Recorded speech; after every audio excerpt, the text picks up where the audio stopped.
Game na, nag-play na yan. Anton! Tiago!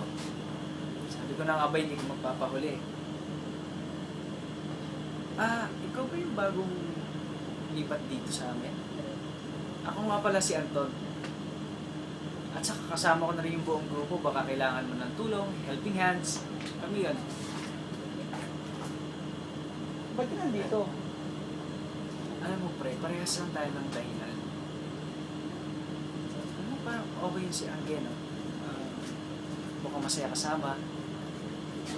Teka. Walang singita. Hindi naman ako sumisingit eh, tumitingin lang. Nalapitan naman. Ni Anton si Angge. May dala siyang welcome basket. Nakatingin naman sa cargo. Hey Angge, para sa'yo, pinabibigay ng parents ko. Parang welcome sa neighborhood daw. Ganon. Kung sa mida, kaya pala dito napili ni ma'am na lumipat. Kasi ang mabait ng mga kapitbahay.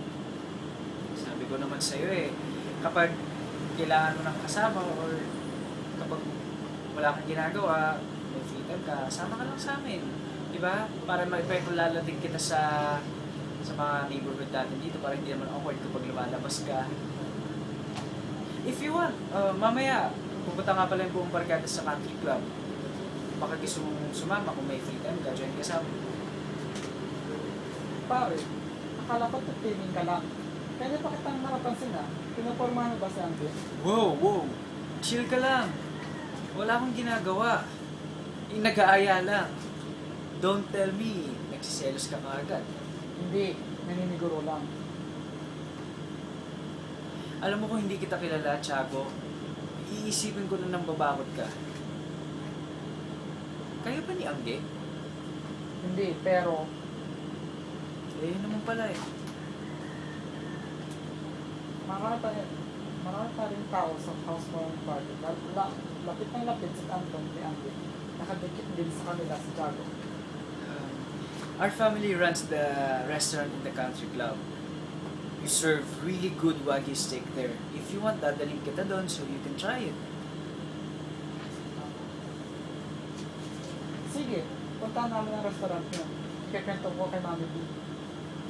Great! Kung gusto mo, itutour na rin kita dito sa neighborhood natin.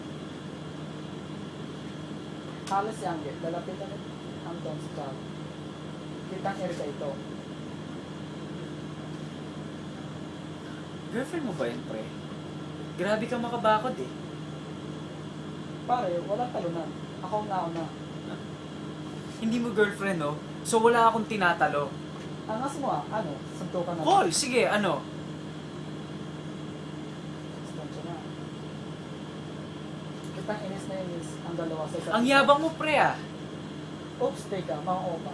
Anong nangyari dito? Ito kasing kaibigan mo, ang angas eh. Naghahamon ng suntukan.